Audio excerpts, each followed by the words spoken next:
Ciao ragazzi, oggi mi sento di accogliervi dicendovi benvenuti in Berryland, la terra dei berry, dove per berry si intendono quelli che noi comunemente conosciamo come piccoli frutti, ovvero lamponi, more, mirtilli, ribes, fragoline di bosco, le stesse fragole. E perché Berryland? Perché c'è tutta una fascia di territorio a sud di Verona che comprende San Giovanni Lupatoto, Buttapietra, Zevio, ma anche altri comuni del circondario, in cui questa cultura da una quindicina d'anni a questa parte è diventata una cosa veramente importante, una vera e propria piccola capitale internazionale dei piccoli frutti per l'appunto. Pensate che i prodotti che nascono qui vanno non soltanto su tutto il mercato nazionale, ma in molti mercati esteri, soprattutto nord europeo. Ed è la storia di un gruppo di amici, imprenditori agricoli che una quindicina di anni fa ci hanno visto dentro, ci hanno scommesso, hanno investito e molto e hanno raccolto un qualcosa di straordinario e tra poco i numeri ve lo confermeranno. Ma sappiate che questa è anche la terra delle fragole e questa non è una coincidenza casuale. Questo è il distretto produttivo della fragola. 20 anni fa, quando facevo l'agronomo, se ne coltivavano oltre 700 ettari. Adesso fragola ne è rimasta poca, ma l'evoluzione è anche nel coltivare altri berries, lamponi, mirtilli, more. Aurora Fruit è nata da un'esperienza fatta prima in un gruppo cooperativo del Trentino, ma poi la necessità di avere un'identità legata al territorio ha fatto sì che formassimo questo consorzio di produttori nel veronese. L'esperienza, soprattutto data dai nostri padri, e tutta l'esperienza cinquantennale ormai, è servita perché è tutto un percorso, no? Ogni anno aggiungi qualcosa, ma per arrivare a questo punto abbiamo dovuto andare tanto all'estero e imparare da altri nostri colleghi. Quindi tante informazioni, da tanti paesi, questa è una cosa importantissima. Questo è il centro di lavorazione e centro logistico di Aurora Fruit, nato qualche anno fa, dove si concentrano, dove arrivano le produzioni degli associati, che sono circa 25. In tutto producono, pensate, qualcosa come 30.000 quintali di prodotto su 150 ettari complessivamente destinati alla produzione. Ma oltre a questo c'è un indotto occupazionale importante, a testimonianza della crescita di questo settore che loro stessi hanno creato qui nella provincia di Verona. Pensate che solo qui nella parte del consorzio vero e proprio lavorano in media 30 persone, che poi oscillano a seconda della stagionalità. E poi ci sono le aziende, ognuna impiega diverse decine di persone per un totale che in piena stagione arriva addirittura a superare le 600 unità. Praticamente una piccola industria agricola però. Partire da zero come struttura è stata una grandissima sfida. Erano anni in cui c'era tanto interesse, come lo c'è, come è tuttora, per i piccoli frutti e quindi c'è stato lo spazio per assestare e dar sostenibilità al progetto per essere pronti in questi che sono momenti anche per questa frutta decisamente particolari e difficili. Di strada ne abbiamo fatta tantissima rispetto a quando siamo partiti con l'idea di commercializzare in qualche maniera le nostre produzioni, mentre ora siamo una realtà che si interfaccia direttamente con la distribuzione italiana e del nord Europa e che dà non solo un prodotto ma un servizio a tutto tondo. Quindi il bilancio è estremamente positivo, siamo riusciti a interpretare anche l'evoluzione che c'è stata nella distribuzione di questi piccoli frutti, non solo mercati tradizionali ma grande distribuzione. Vi ha messo alla prova questa sfida? Non soltanto professionalmente? Ma sì, siamo anche lottatori, ci piace questo, è una sfida personale soprattutto verso quello che vediamo anche in giro per il mondo, persone che ce l'hanno fatta e noi magari eravamo un po' fermi a una coltivazione magari anche in suolo, dove poteva, con una coltura che continua nello stesso posto a essere coltivata, magari andava anche a perdere qualcosa. Quindi abbiamo dovuto investire parecchio, sfide personali fino alla fine, sbagli, tantissimi sbagli, però adesso piano piano possiamo dire la nostra anche a livello mondiale, con l'esperienza che ci portiamo dai nostri padri.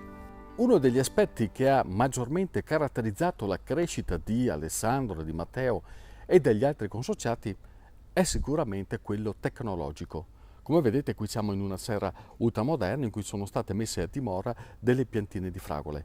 L'ausilio della tecnologia ha indubbiamente aiutato lo sviluppo di questa attività culturale, portando degli innegabili vantaggi. Ma l'occhio del contadino comunque rimane sempre importante.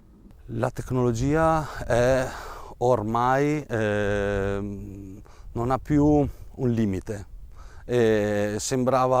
Ogni anno ci sembra di essere arrivati e poi scopriamo che c'è già qualcosa di nuovo, quindi è assolutamente indispensabile.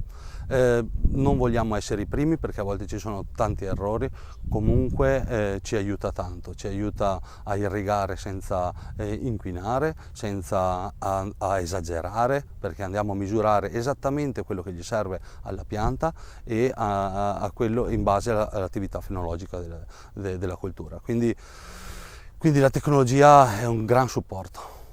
E il contadino esiste ancora allora?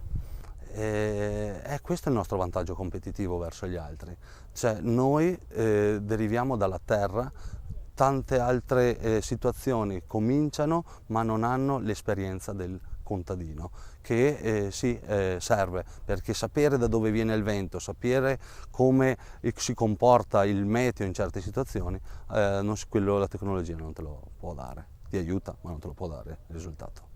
Non è mai facile partire con una nuova avventura, perché ci vogliono i capitali, d'accordo, questo è inevitabile, ma ci vogliono soprattutto le idee e dei principi ispiratori che in qualche modo riescano ad aiutare questa nuova impresa a differenziarsi e quindi ad affermarsi sul mercato.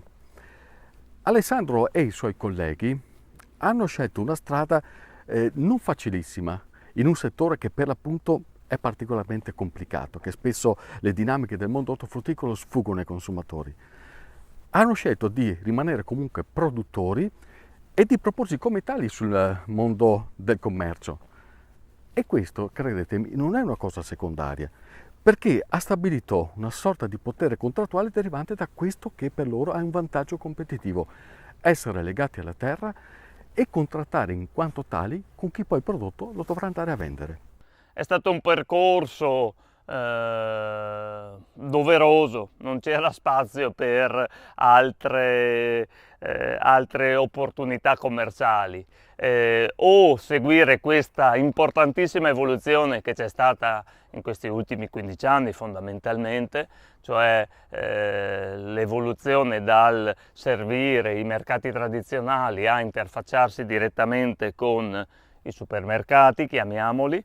Era la condizione per sopravvivere, quindi è stato non una bravura ma la gran volontà di sopravvivere. Ho l'apprezzamento da parte di alcune catene italiane che riconoscono nel nostro consorzio la presenza di agricoltori che sono in prima linea, agricoltori che si interfacciano con i buyer, con la fase commerciale. Quindi quando si parla di filiera corta, questa è cortissima. Sono qui nel campo a parlare con voi e fra un'oretta ho un appuntamento con una grossa catena italiana. La filiera in questo caso è quasi inesistente, non corta. Sembra un nuovo modello. È un nuovo modello che si può riproporre anche per altre categorie di ortofrutta. È un modello interessante, difficile da tenere in piedi, perché avere questa attitudine, duplice attitudine, nel seguire diverse fasi completamente con dinamiche completamente diverse nella conduzione, è anche un grande stimolo professionale. Quanto è stato difficile farsi strada in un mondo sicuramente non facile come quello commerciale dell'ortofrutta? Difficile, è tanto difficile, perché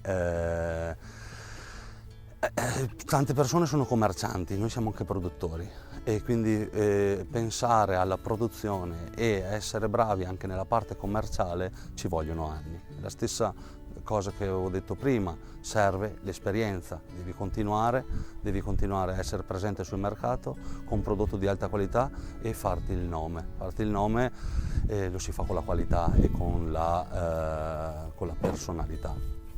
Dopo 14 anni ormai siete una realtà consolidata, no? Cosa si prova in questo?